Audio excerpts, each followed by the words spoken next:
What is going on, guys? We are back with another video today, and we are doing another experiment on Madden 22. Today, we're going to be taking a look at the quote-unquote frontrunners for MVP and seeing what would happen if they changed teams. As of right now, the clear-cut favorites are Rodgers, Brady, and Taylor. It's a little surprising if you look at the betting odds that Rodgers is ahead of Brady now, which is, I mean, the numbers still say Brady is playing better. And more importantly, I wouldn't say it's a tougher scheme, but it is technically a tougher scheme. Rodgers doesn't have to throw it as far as Brady does, but at the same time, you still have to make your read. So it's hard to tell what would happen if you changed up all of the teams and the schemes and all that, but that's what we're going to do here. We're going to be taking a look at what happened if Tom Brady played for the Colts, Rodgers played for the Buccaneers, and Jonathan Taylor was on the Packers. That's the most fair way to mix it up because, of course, the whole argument is always Brady has all the weapons. He has the team around him. The argument is Jonathan Taylor. He has the blockers.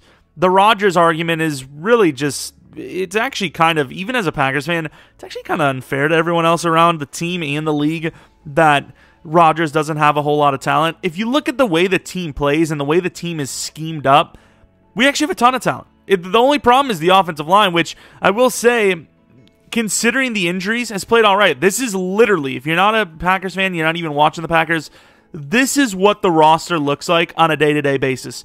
And you got to remember, MVS only just came back, of course, except for Taylor, but Rodgers would normally be there. But this is what the offensive line is like.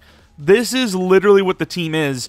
But they've actually played all right in the ground. Pass blocking, that's a different story. I mean, there's a reason why Jordan Love didn't play super well, and that's because he's not ready, for one. But two, the pass blocking, the team isn't really that great. It really isn't. It's all about the scheming. That's the way the Green Bay Packers roll. I worry, even if David Bakhtiari ever returns this season, that it's just not going to be good enough of a unit to play against those postseason squads. But once again, it's all about the scheme. The reason why... Hey, no. We got to get to Warren there. But the reason why the team has done so well is because of the way the scheme is built: run, pass, or just running to set up the play action. You never know when the play action is going to come in, and you got to cover Davante Adams, who is obviously an insane weapon. But we're going to see what happens if Jonathan Taylor has to play on this team, which is offensive line wise so much worse than the Colts. It's not even funny. But passing wise, if it wasn't for Jordan Love, technically better, right? Davante Adams is obviously much better than anyone over on the Colts team, but receivers as a total, if you take away Davante, it is actually pretty close. Well, if you take away Davante, the Colts have a better squad. So this is going to be a very unfair swaying of the opinions with Jonathan Taylor here for sure.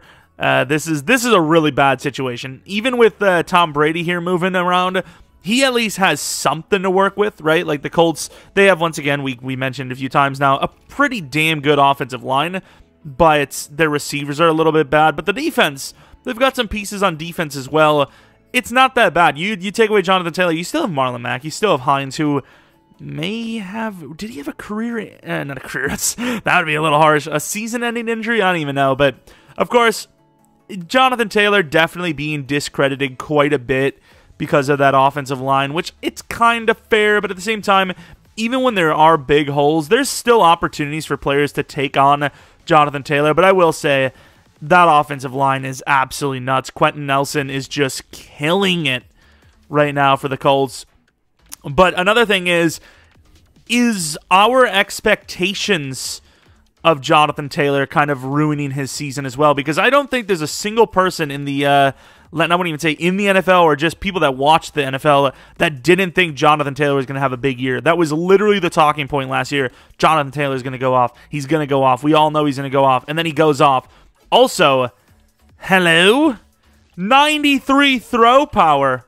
Damn it, where's Brady? LOL! I don't think EA realizes there's more to throw power than throwing it long. I know Rodgers doesn't throw the ball as far anymore, as in, like, we don't really throw the ball deep that much nowadays, but velocity is the most important thing for a quarterback's throw power, without a doubt. That's literally the number one thing. People can throw it as far as they want, cool. The thing is velocity. And Rodgers right now is at least top 2 for being able to zip it in there, and that's literally what he's made. I wouldn't even say made a living on, but that's one of the big talking points for Rodgers. The fact that he's 93 throw power. Am I missing something? Hello? Okay, sure. I mean, I get the whole they make Brady better than Rodgers in everything other than, like, throw on the run, so they get away with it. You know, it keeps his overall high for their likings, but as far, like, 99 awareness, what is Brady's awareness? 99 as well. Okay, fair enough. But, like, so Brady's just, like, better than him in everything. Under pressure, cool. No one really cares. Throwing under pressure, they kind of, like, removed that this year in Madden. But, like, okay, sure. Sure. 86 break sack. I mean, to be fair, at this point, you know, these guys are getting old, all right? So even Rodgers wanted to break a sack. He probably can't really do that. But 53 juke move. Did we not see what he did to Lance Briggs and Brian Urlacher 45 years ago? I know it's 45 years ago, okay. But, of course, Aaron Rodgers, once again, the unfair talking point around his team and around the league is that he doesn't have that many weapons on his team. He still does. Aaron Jones isn't as big of a receiving threat as people want to think. You know, everyone wants to say that, oh, Aaron Jones is that dual-style, dual-threat guy. Maybe he is, but the Packers sure as hell don't use him that way. They rarely get him involved. I mean, they should get him involved more in the receiving game. They don't ever have him running anything deep at all, like ever. It's always kind of short near the line of scrimmage stuff, which is kind of where the scheme is, you know, played the last few seasons. But overall, Aaron Jones isn't being utilized as much as that dual. Like, people would think Aaron Jones is a dual-style receiving, you know, elusive back way more than they actually use him in that. They really just use him in zone run blocking. Well, not run blocking, you know what I mean. He runs through zone blocking. But, yeah, here, obviously, Leonard Fournette, who I don't know if he's actually injured for real life, but that's not the point. You know, Tom Brady had Leonard Fournette and Ronald Jones. Well, maybe not Ronald Jones. I can't remember. I felt like he was injured, too. But he definitely had Leonard Fournette for the majority of the season. Same with Godwin, Antonio Brown, and Mike Evans. I think they have been a little injury-prone lately, but obviously we know Godwin is gone for the season, unfortunately. But overall, great receiving options. Gronk has played insanely well. But the biggest importance is the offensive line talent. It's just not even close. Like, Brady has 3, maybe 4 offensive linemen that are better than the entirety of Green Bay's healthy line right now. Of course, Elton Jenkins has been out for a little while, and then David Bakhtiari hasn't played since last season, so you know you can't deny that. Defensively, there's probably better individual players on this Buccaneers team, but the way the Packers' defense is played right now, they've definitely been better. It's not even a question. The pass rush has been crazy. Also, without Za'Darius, Jair hopefully returns soon. We'll see what happens there, but of course, let's get into it. I mean, we wanted to see what would happen if all 3 of those MVPs played for different teams. What would happen? Would one of them still win MVP? Would they all look worse? Would all look better? Would one of them get exposed? Would one of them not? We're about to find out right now as we're going to be headed to the playoffs. It'd be really embarrassing if Mahomes still wins MVP, which he probably freaking will. All right, we're almost there. I was debating on giving them force wins, but I feel like that would be kind of like defeating the purpose. I also wanted to see how good the team would play without each player or with each added player. Now, for the Packers, this is a hard sell because in Sim, Green Bay usually does get around 10 wins. Sometimes they get up to their 13 or whatever total that they're kind of projected for in real life, but usually it's about 9, 10, maybe 11 wins, so I can't really, you know, determine how well the team played without Rodgers and then with Taylor. Because realistically, Jones is actually a higher overall in the game than Taylor. I also made Taylor a superstar. I probably should have mentioned that in the beginning because there might be some Colts fans or some players that are like, wait, they updated his dev finally? Which, let's be honest, they will by the end of the season. There's no way EA is going to go into next Madden looking like actual fools keeping Jonathan Taylor as a star dev. Once again, I get it, right? The offensive line has played insanely well for the Colts, and they can make a lot of running backs look good, but Jonathan Taylor has still done extra for that team, and that speed is elite. He's just really good. Tampa's 13-4. The Colts, you know, once again, a little harsh on Brady here, but 7-10. What are they projecting in real life, actually? I've really not paid attention to the Colts, like, actual, like, win-loss, and they're playing other than Jonathan Taylor, honestly. Colts are 8-6. Okay, so they, real life, are better already. So I also got distracted because that's what I do professionally. Kyler Murray is number 3 on the quarterback power rankings. Am I missing something? Like, am I honestly missing something? What has Kyler done that's so special? Maybe, like, is this the first half of the season power rankings and I just clicked the wrong, like, time or something? Because, no, he's not. I mean, we have seen the Cardinals play just as good, if not better, with their backup. That's not the... Hey, kind of an MVP candidate, kind of not. Early in the season he was, but we're not going to talk about it. Aaron Rodgers kind of went off there, of course. Let's take a look at our team. Oh, so did Jordan Love, apparently.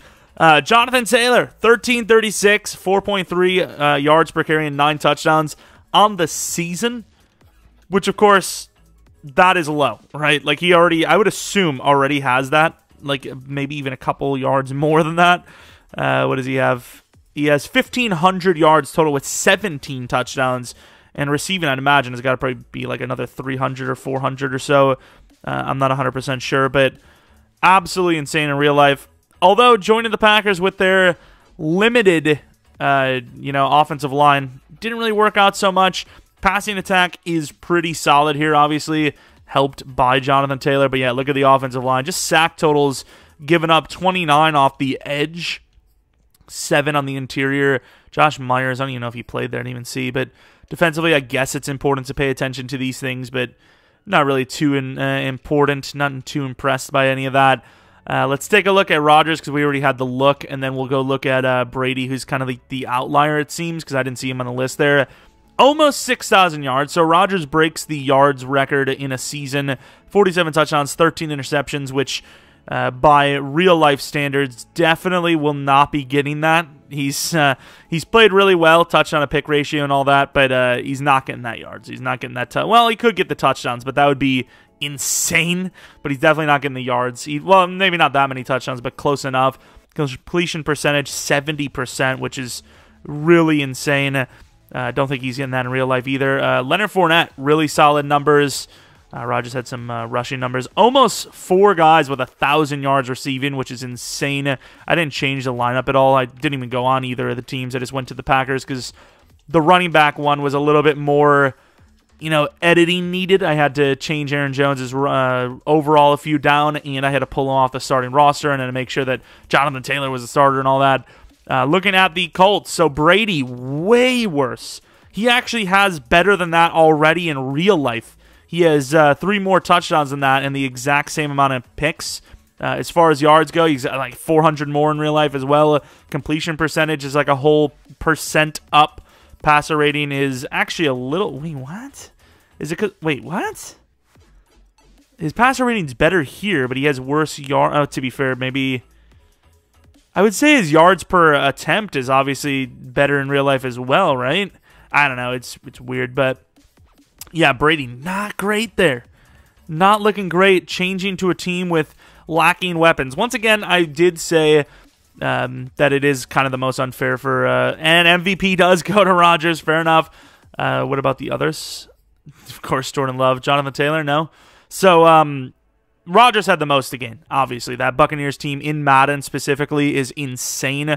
Real life, it's obviously really insane, but they're losing some players injury now. Kind of had some injuries throughout the season, but... definitely the most to gain.